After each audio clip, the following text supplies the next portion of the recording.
అందరికి నమస్కారం. నేను శిరీష. ప్రస్తుతం మనతో పాటు ఉన్నారు ప్రముఖ జ్యోతిష్య వాచస్పతి బ్రహ్మశ్రీ పోతికుచ్చు చంద్రమౌళి శాస్త్రి గారు. గురుగారితో మాట్లాడదాం. నమస్కారం గురుగారు. ఓం శ్రీమాత్రే నమః. గురుగారు, విశేషంగా ఈ మే మాసంలో సింహరాశి వారికి ఎలా ఉండబోతుందంటారు? ఎలాంటి జాగ్రత్తలు తీసుకోవచ్చు అంటారు? ఆర్థిక పరంగా, ఆరోగ్యపరంగా గ్రహ గోచారం ఎలా ఉంటుందంటారు ఈ మాసంలో? మే మాసంలో గ్రహాల యొక్క స్థితిగతులు 4 గ్రహాలు ఫ్లక్చువేట్ అవ్వటము, మారటం వలన సింహరాశి వారికి, అందులో ముఖ్యంగా ఆ రాశిలో ఉన్నటువంటి మఖా నక్షత్రము, పుబ్బా నక్షత్రము, ఉత్తర ఫల్గుని నక్షత్రము, ఈ నక్షత్రాల వారికి, ఆ సింహరాశి వారికి సూర్యగ్రహ ప్రభావము ముఖ్యంగా మాస ఫలితాలలో మనకి 4 గ్రహాలు ముఖ్య పాత్రను పోషిస్తాయి. దాన్ని బట్టే, ఎందుకంటే మిగతా 3 గ్రహాలు కూడా లాంగివిటీగా ఉంటాయి, అక్కడే ఉంటాయి, ఆ రాశుల్లోనే ఉంటాయి. ఇవి మాత్రమే నెలకోసారి పరిభ్రమణం చెందుతూ ఉంటాయి. వాటిల్లో సూర్యుడు వీరి యొక్క జన్మరాశ్యాధిపతియే మే 14వ తేదీ వరకు భాగ్యస్థానంలో ఉండి కొంచెం భాగ్య విహీనత్వాన్ని, తండ్రి గారితో కొంచెం మాట పట్టింపులు కానివ్వండి, అట్లాగే ఆరోగ్య విషయంలో కొంచెం తగినటువంటి జాగ్రత్తలు తీసుకోవటం, అధికమైనటువంటి దూర ప్రయాణాలు చేయటం, ఉద్యోగరీత్యా కావచ్చు, ఫంక్షన్స్ వైజ్ కావచ్చు, తండ్రి గారిని చూడడానికి కావచ్చు, ఇట్లా ఏదో రకంగా కార్యార్థమై, అంటే తండ్రి గారి ఆస్తులు అమ్మేటటువంటి విషయాల పరంగా కూడా వీరు కాస్త దూరభారాలకు వెళ్ళటం, మరి ఎండాకాలం కావటం, దాని ద్వారా కొంచెం ఆరోగ్యరీత్యా ఇబ్బందులు పడడం అనేది మే 14 వరకు ఉంటుంది. అట్లాగే ముఖ్యంగా ఈ యొక్క సింహరాశి వారికి వివాహపరమైనటువంటి విషయాల దగ్గర మాత్రము కాస్త ఇబ్బందులు ఎదురయ్యే అవకాశాలు ఉంటాయి. ఎందుకంటే జన్మజాతకంలో మనకున్నటువంటి యోగాలలో వివాహం కూడా మహాయోగం. మరి ఈ వివాహ యోగానికి గురుడు సంసిద్ధంగా ఉన్నాడు. ఈ మే నెల మొత్తము కూడా వివాహానికి సంబంధించినటువంటి సంప్రదింపులు, వాటికి సంబంధించినటువంటి మాటాముచ్చట్లు, కాస్త ఆనందంతో కూడినటువంటి విందులు, వినోదాలు, ఇక అన్ని శుభాలు జరుగుతాయి అనేటటువంటి వ్యవహారం దాకా వస్తుంది. జూన్ 2 తర్వాత కొంచెం గురుడి యొక్క అనుకూలత కొంత తగ్గే అవకాశం ఉంటుంది. అందుకనే ఈ వివాహం ఎవరికైతే కాలేదో, ముఖ్యంగా పురుషులు, మగవారు ఎవరైతే ఉంటారో వారికి, ముఖ్యంగా సింహరాశి వారికి అయితే గనక రాహుకేతువుల వలన సర్పగ్రహ దోష ప్రభావం అధికంగా ఉంటుంది డిసెంబర్ వరకు. అట్లాగే పురుషులకి చాలా మందికి జాతకాలలో 28 ఏళ్ళు వచ్చిన, 28 ఏళ్ల నుంచి 39-40 ఏళ్ల వరకు అసలు పెళ్లిలు కాక చాలా మంది అర్థం కాని పొజిషన్స్. ఆర్థికంగా బలంగా ఉంటుంది, మంచి ఉద్యోగాలు, వ్యాపారాలు ఉంటాయి, మంచి బలగం ఉంటుంది, అన్నీ ఉంటాయి, కార్లు ఉంటాయి, ఇల్లులు ఉంటాయి, పెళ్లిలు కావట్ల. ఎందుకు? జన్మజాతకంలో వారు చేసుకున్న పూర్వజన్మ కర్మ ఫలితాలు కావచ్చు, ఈ జన్మలో వారు పుట్టిన సమయానికి గ్రహాల యొక్క స్థితిగతుల్లో ముఖ్యంగా పెళ్లి కాకపోవడానికి కారణాలు కుజదోషాలు, రాహుకేతులతో కూడినటువంటి కొన్ని దోషాలు, దానివల్ల సర్పదోష ప్రభావం అంటారు, పితృదోషాలు ఉంటాయి, స్త్రీ దోషాలు ఉంటాయి, శుక్రదోషాలు ఉంటాయి. ఇవన్నీ కూడా పోగొట్టుకొని మరి జాతకంలో 7వ స్థానం అనేది బలంగా ఉండాలి, శుక్రుడు బలంగా ఉండాలి. ఇవన్నీ లేక ఎక్కడో ఒకడ వాళ్ళకి ఇబ్బందులు ఎదురయ్యి, దానికి తోడు ఇప్పుడున్న కాలమానంలో స్త్రీలు ముందుకు రాకపోవటం, వివాహానికి వాళ్ళు కాస్త స్వేచ్ఛాయుతంగా ఉండాలి, ఇంకా మేము ఏదో జీవితంలో సాధించాలి అనేటటువంటి సదుద్దేశంతో ఉండొచ్చు. కానీ స్త్రీలు వివాహం అన్నిటికన్నా ముఖ్యమైనటువంటి పవిత్ర కార్యము అని మాత్రము వారికి తల్లిదండ్రులు చెప్పాలమ్మా. ఎందుకంటే పురుషులు రెడీగానే ఉన్నారు, స్త్రీలు రెడీ కావాలిగా వివాహానికి.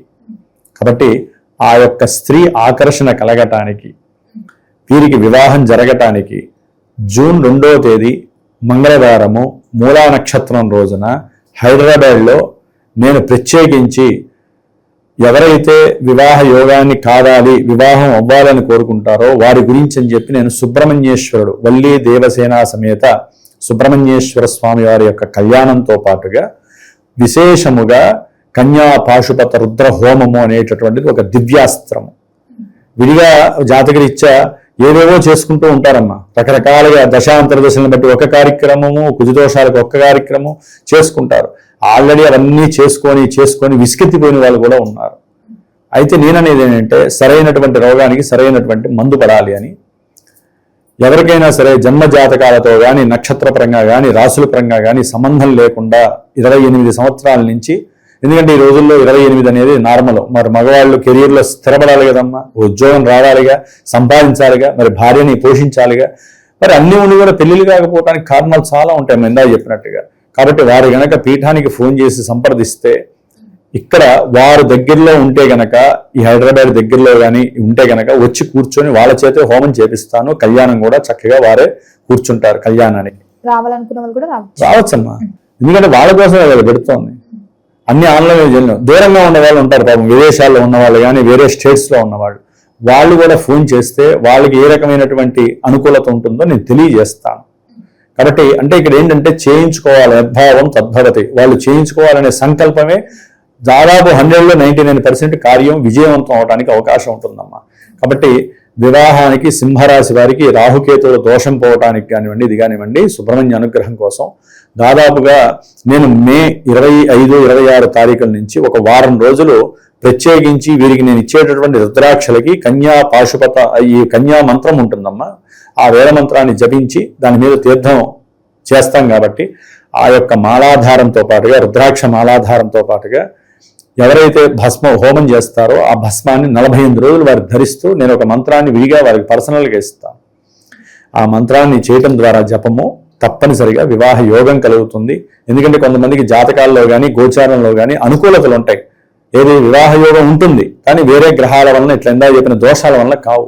కాబట్టి ఈ విధంగా చేసుకోవటం అత్యుత్తమం. ఇది అందరికీ అందుబాటులో ఉంటుంది, అనుకూలంగా ఉంటుందనే ఉద్దేశంతో నేను ప్రత్యేకించి ఏర్పాటు చేసుకున్న కార్యక్రమం అమ్మ. కాబట్టి ఎవరన్నా ఉంటే పీఠానికి ఈ ఫోన్ నెంబర్కి ఫోన్ చేయొచ్చు. ముఖ్యంగా మీరేంటంటే అమ్మ సుబ్రహ్మణ్య ఆరాధన డిసెంబర్ వరకు చేసుకోవటం చాలా ఉత్తమం. వ్యాపార పరంగా, భార్యాభర్తల పరంగా అన్యోన్యత కలగడానికి కానివ్వండి, ముఖ్యంగా వివాహ యోగం కావడానికి కానివ్వండి, సంఘంలో కీర్తి ప్రతిష్టలు నశించకుండా ఉండాలంటే సుబ్రహ్మణ్య అనుగ్రహం ఉండాలి. వీరికి అష్టమశని ప్రాబల్యం అనేది కూడా చాలా ఇబ్బందులు కలుగు చేస్తుంది. ఇప్పుడు సింహరాశి వారికి అష్టమంలో ఉన్నటువంటి శని భగవానుడు బుధుడు యొక్క రేవతి నక్షత్రంలో మే 17వ తారీఖున వచ్చి జూలై వరకు ఉంటాడు. కాబట్టి వీరికి ఈ వివాహ విషయంలో అకస్మాత్తుగా అనుకూలతలు కొంతమంది కలుగుతాయి. మే 15 నుంచి ఇదే జన్మరాశ్యాధిపతి అయినటువంటి రవి మహానుభావుడు వీరికి వృషభ రాశిలో 10వ స్థానంలో వస్తాడు. ఇక్కడ వీరికి ఉన్నటువంటి ఆర్థికపరమైనటువంటి సమస్యలు కాస్త వెసులుబాటు కలుగుతుంది, అప్పుడు తీరతే అవకాశం లభిస్తుంది. ఎందుకని ఉద్యోగ బాధ్యతలు స్వీకరించే అవకాశం కలుగుతుంది సింహరాశి వారికి.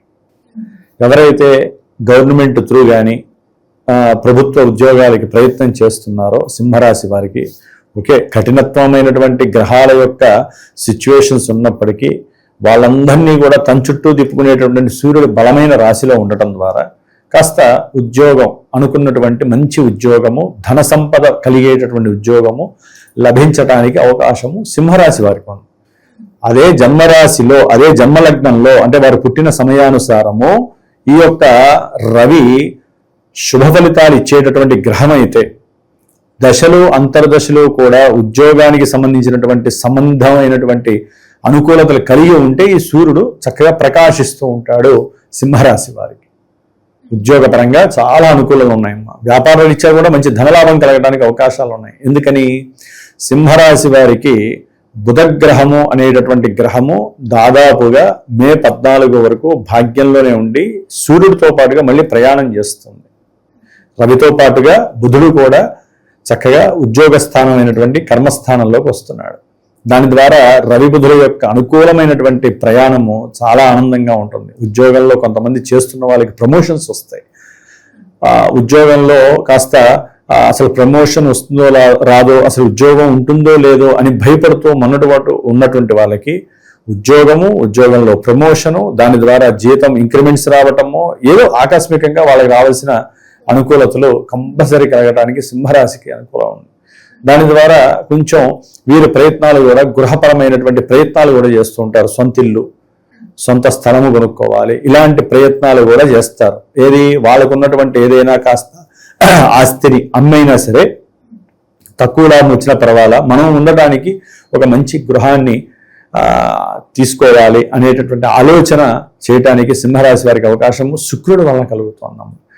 అంటే మే 15 వరకు కూడా శుక్రుడు స్వక్షేత్రంలో 10వ భావంలో ఉండి కొంచెం ఈ అమ్మకాలకు సంబంధించినటువంటి ధనపరమైనటువంటి విషయాలలో చర్చలు జరిగే అవకాశాలు ఉన్నాయి. అది ఆస్తుల పరంగా కావచ్చు, వాహనాల పరంగా కావచ్చు, ఏదైనా కావచ్చు. బంధుమిత్రులతో కానీ వారికి సంబంధించిన విషయాలు ఎందుకు కానివ్వండి, ఈ యొక్క చర్చలు జరుగుతూ ఈ యొక్క మే 15 తర్వాత శుక్రుడు మిథున రాశిలో లాభస్థానంలోకి వచ్చినప్పుడు ఆ చర్చలు సఫలీకృతమై వీరు తీసుకున్నటువంటి కొన్ని ధైర్యంతో సాహసంతో భార్యతో కానీ లేదా భార్య భర్తతో కానీ చర్చించి బంధువుల యొక్క సహాయ సహకారాలు వీరికి మంచి పుష్టిగా లభించి ఆ యొక్క విషయాలు అమ్మకాల విషయాల్లో కావచ్చు, లేకపోతే వీరు అనుకున్నటువంటి సంకల్ప విషయాలు కావచ్చు, లేకపోతే కొంచెం మంది దూర ప్రయాణాలకి వ్యాపార నిమిత్తం వెళ్ళటానికి వీసాలు కావచ్చు, పాస్పోర్ట్ కావచ్చు, ఇలాంటి వ్యవహారాలన్నీ కూడా శుభప్రదం అవడానికి అవకాశాలు. గురుగారు, మరి కుటుంబ వాతావరణం ఎలా ఉంటుందంటారు?